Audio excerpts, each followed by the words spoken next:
Hello everyone, welcome to Krishna study point. Important questions की पता है सीरीज के पार्ट 2 में आपका स्वागत है। अगर आपको ये वीडियो पसंद आती हैं तो आप इसे लाइक कर सकते हैं, शेयर कर सकते हैं और इसी प्रकार हमारे चैनल को सब्सक्राइब करके जुड़े रहिए। चलते हैं महत्वपूर्ण प्रश्नों की सीरीज के पहले प्रश्न पर। आपके सामने पहला क्वेश्चन ये रहा। आप देख सकते हैं ये 25 प्रश्न हैं और इसमें आपको प्रश्न आते चलेंगे, उनके आंसर आपको कमेंट में करते जाना है और आपको ये अनुमान लगाना है कि इसका आंसर क्या होगा। साथ ही साथ मैं आपको इसको सॉल्व करके भी दिखाता चलूँगा और साथ ही साथ मैं इनके आंसर्स भी बताता चलूँगा। पहला क्वेश्चन आपकी स्क्रीन के सामने ये रहा कि किसी वस्तु का द्रव्यमान पृथ्वी पर 10 किलोग्राम है तो उसका द्रव्यमान चंद्रमा पर कितना होगा, ये आपको बताना है। यानी कि अगर किसी वस्तु का जो मास है वो पृथ्वी पर 10 kg है तो उसका मास मून पर कितना होगा, ये आपको बताना है। तो देखिए इसमें एक सिंपल सा कॉन्सेप्ट है कि जो वेट होता है और मास होता है उन दोनों में बेसिक डिफरेंस होता है। जो हमारा वेट होता है जिसे हम W से शो करते हैं उसे हम m इंटू जी लिखते हैं। m इंटू जी का क्या मतलब है? m इंटू जी मतलब मास इंटू ग्रेविटेशनल एक्सेलरेशन, यानी कि जो भार होता है वो द्रव्यमान गुणा गुरुत्वीय त्वरण के बराबर होता है, अतः उसमें 9.8 का मल्टीप्लाई और हो जाता है, जबकि मास किसी भी जगह पर सेम रहता है। अतः इसका उत्तर क्या होगा कि मून पर भी द्रव्यमान समान रहेगा, यानी कि 10 किलोग्राम रहेगा। इसका उत्तर 10 किलोग्राम है। चलते हैं नेक्स्ट क्वेश्चन पर। क्वेश्चन नंबर 2 आपकी स्क्रीन के सामने ये रहा। क्वेश्चन नंबर 2, यदि चंद्रमा पर एक पिस्टल से गोली दागी जाए तो पास खड़े व्यक्ति को ध्वनि कितनी देर में सुनाई देगी, ये आपको बताना है।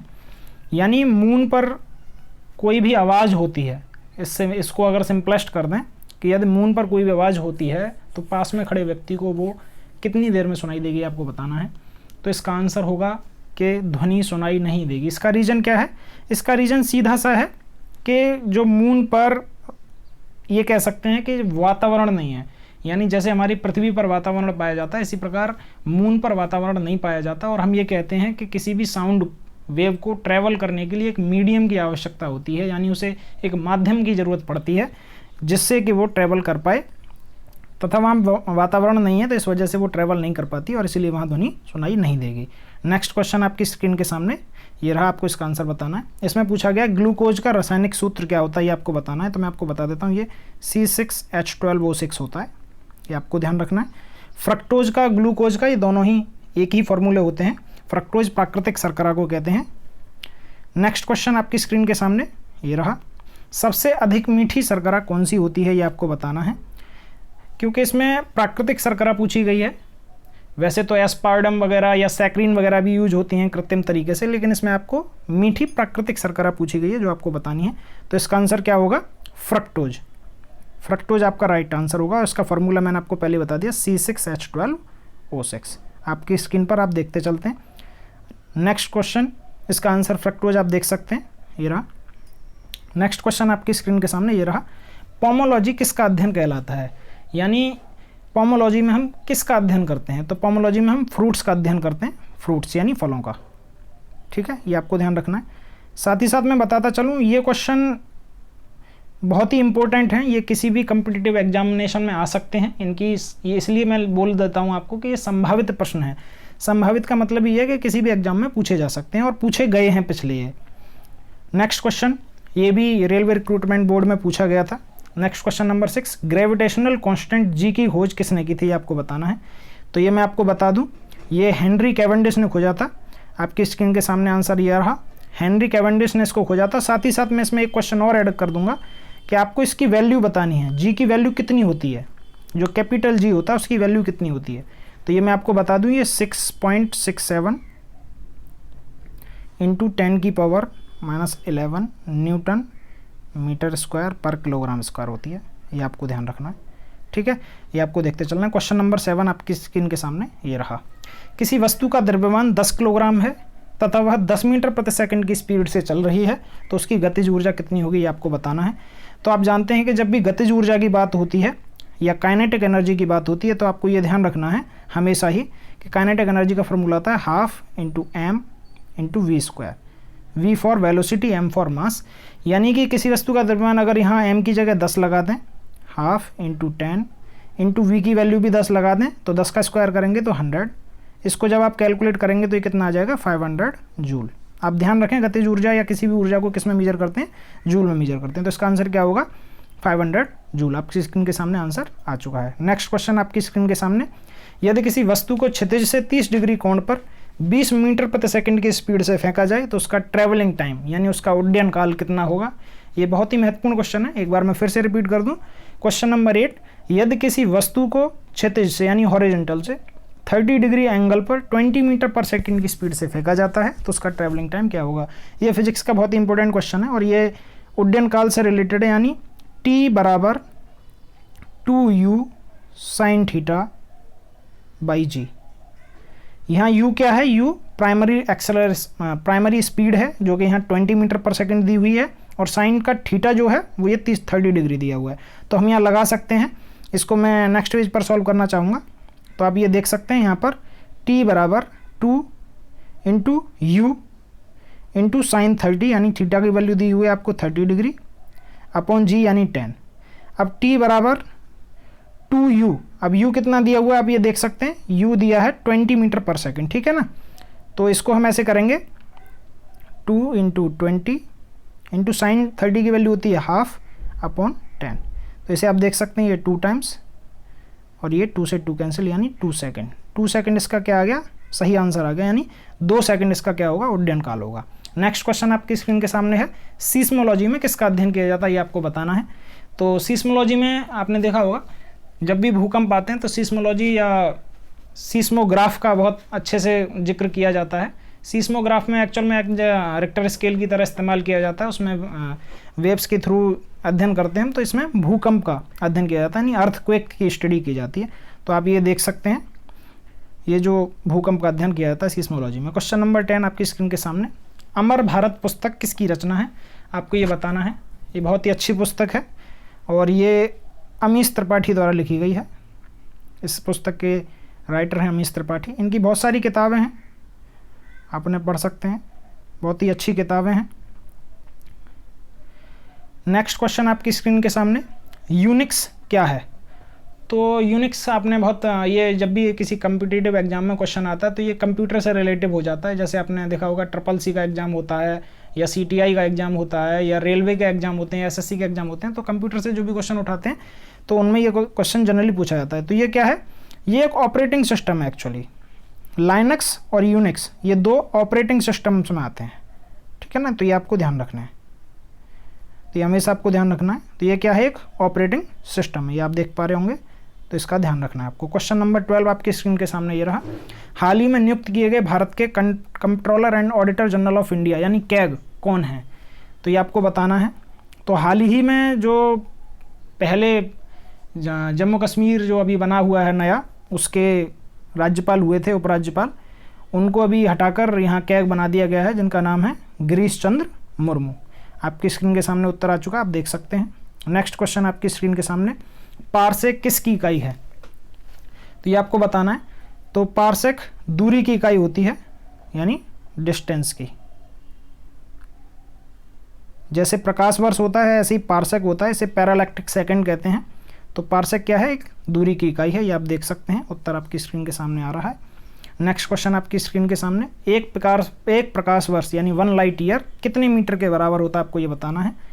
तो ये आप देख सकते हैं, ये 9.46 इंटू 10 की पावर 15 मीटर के बराबर होता है, यानी 9.46 गुणा 10 की घात 15 मीटर एक प्रकाश वर्ष होता है। नेक्स्ट क्वेश्चन आपकी स्क्रीन के सामने ये रहा, एक पारसेक यानी एक पैरालैक्टिक सेकंड जो कि दूरी का मात्रक होता है कितने मीटर के बराबर होता है, आपको ये बताना है। तो ये मैं आपको बता दूं, ये 3.08 इंटू 10 की पावर 16 मीटर के बराबर होता है, या इसी को हम 3.26 लाइट ईयर भी लिख सकते हैं, यानी ये 3.26 लाइट ईयर के बराबर भी होता है। तो ये आपको ध्यान रखना है।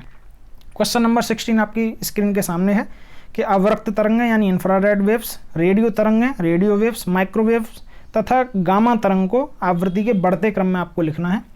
तो मैं आपको बताता चलता हूँ कि सबसे पहले जो सबसे कम फ्रीक्वेंसी होती है वो होती है रेडियो वेव्स की,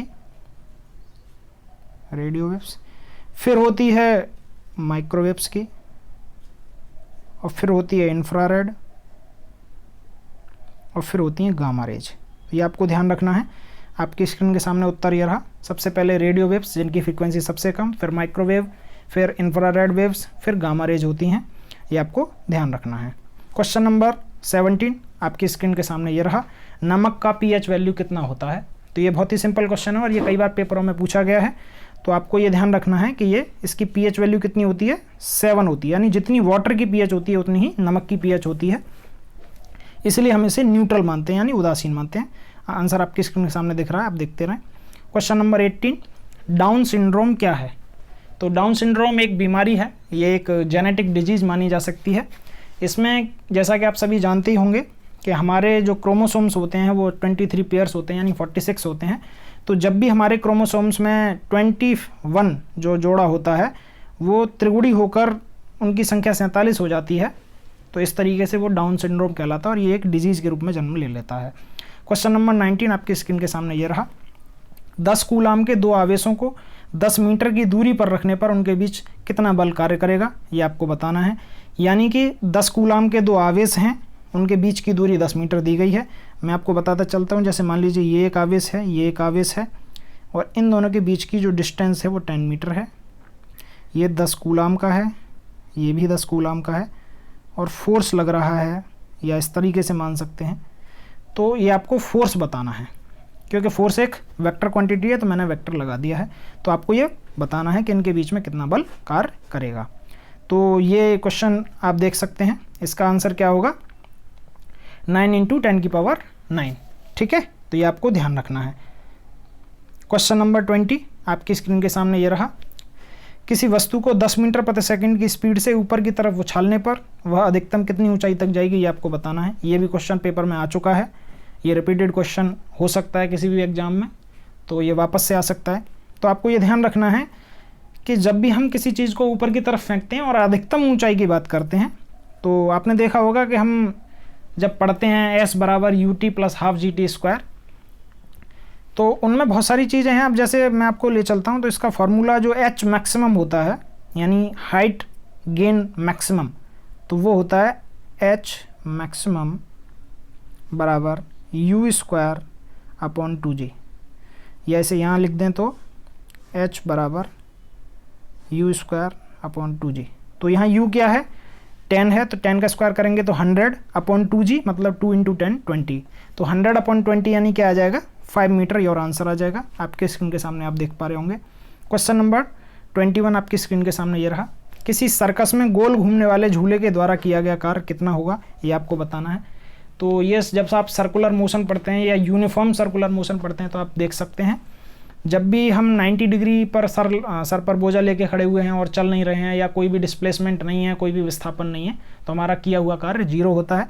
इसी प्रकार जब हम सर्कस की बात करते हैं या किसी सर्कल में मोशन की बात करते हैं, तो उसमें डिस्प्लेसमेंट 0 हो जाता है। और हम जब भी वर्क पढ़ते हैं, W पढ़ते हैं, तो हम ये कहते हैं F × D, जहाँ F फोर्स है और D क्या है, डिस्प्लेसमेंट है। तो जब डिस्प्लेसमेंट 0 हो जाएगा तो वर्क ऑलरेडी क्या हो जाएगा, 0 हो जाएगा। तो हम क्या कहेंगे कि इसका है, जैसा कि आप देख पा रहे होंगे स्क्रीन पर आपके उत्तर आ चुका है। उत्तर क्या है इसका, 0 जूल, ठीक है ना। तो इसको हम 0 जूल कह सकते हैं। नेक्स्ट क्वेश्चन आपकी स्क्रीन के सामने ये रहा 22। सर्पेटोलॉजी में किसका अध्ययन किया जाता है, ये आपको बताना है। तो सर्पेटोलॉजी एक तरीके की स्टडी है जिसमें क्या है, स्नैक्स का अध्ययन किया जाता है, यानी स्नैक की स्टडी की जाती है। किसकी, स्नैक्स, सांपों की स्टडी की जाती है। तो आप देख सकते हैं आपकी स्क्रीन के सामने ये आ चुका है, ये आप देख सकते हैं, सांपों का अध्ययन हम इसमें करते हैं। नेक्स्ट क्वेश्चन आपकी स्क्रीन के सामने ये रहा 23 क्वेश्चन। इलेक्ट्रॉन का प्रतिकण क्या होता है, यानी इलेक्ट्रॉन का एंटी पार्टिकल क्या होता है, ये आपको बताना है। तो ये आप जैसा कि जानते ही होंगे, मुझे आई होप, ये भी क्वेश्चन कई बार क्वेश्चंस वैसे भी पूछा गया और ये एकेडमिक में भी पूछ लिया जाता है। तो हम इसे क्या कहते हैं, पॉजिट्रॉन। ये आपको ध्यान रखना है, पॉजिट्रॉन इलेक्ट्रॉन का एंटी पार्टिकल होता है, ये आपको ध्यान रखना है। क्वेश्चन नंबर 24 आपकी स्क्रीन के सामने ये रहा। नाभिकीय संलयन तथा परमाणु रिएक्टरों में नाभिकीय विखंडन में क्या अंतर होता है। तो नाभिकीय संलयन जैसा कि आप जानते हैं, हाइड्रोजन और हीलियम के बनने से जो पार्टिकल बनते हैं वो हीलियम में कन्वर्ट हो जाते हैं और मैसिव अमाउंट में एनर्जी जनरेट होती है, जैसा कि सूर्य में देखा गया है।